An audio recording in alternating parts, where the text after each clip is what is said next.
Boston Tea Party. Primary source, eyewitness account of George Hughes, American patriot.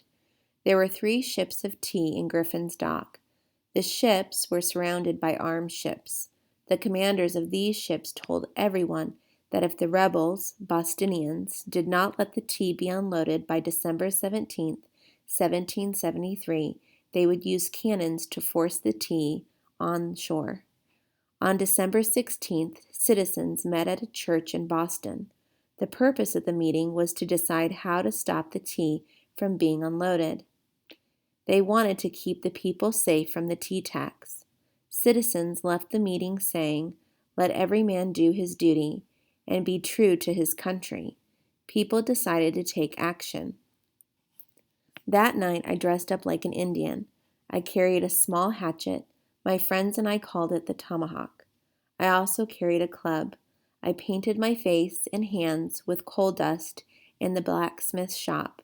Then I headed to Griffin's Dock. When I stepped into the street in my costume, I saw a lot of people dressed like me. We were all marching toward the same place.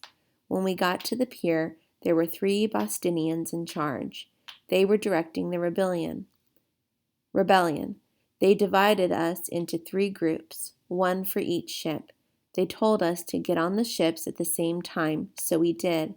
I was told to ask the British captain of my ship to give me the keys to the ship plus 12 candles. The captain gave me everything I asked for. He asked me to please not harm the ship. We unlocked the tea from the ship. Our commander ordered us to throw all of the chests of tea then overboard. So we did. First, we cut the chests open with our tomahawks. That way, when the tea fell into the sea, the water would get to it quickly. 3 hours later, we had thrown overboard all of the tea we could find. The same thing was happening on the other 2 ships in the harbor. The armed British ships never tried to stop us. When the work was done, we all quietly went back to our homes. We never talked to each other or took off our costumes. I did not know the name of the person involved that night, one person involved that night, except for Leonard Pitt. He was the commander of my ship. It seemed like we all knew that each person would help destroy the tea, keep the secret, and risk the trouble for himself. Not one single person gave away the secret. While we were throwing the tea overboard, some of the citizens of Boston tried to steal tea for their families.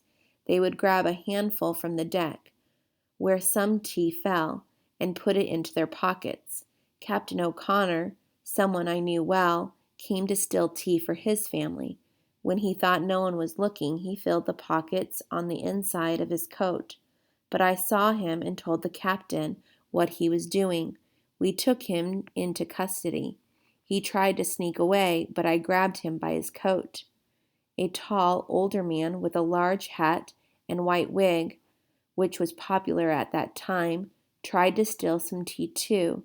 He had put a little into his pocket, but when someone saw him, they grabbed him. They took his hat and wig off his head and threw them and the stolen tea into the water. Because he was so old, he was able to escape with only a small kick here or there as he ran off past patriots. The next morning, after we had dumped all of the tea, we found a lot of it floating in the top of the water. To keep it from being saved by anyone, some patriots were sailing around in a couple small boats to beat the tea down with their oars. This soaked the tea so it could not be saved.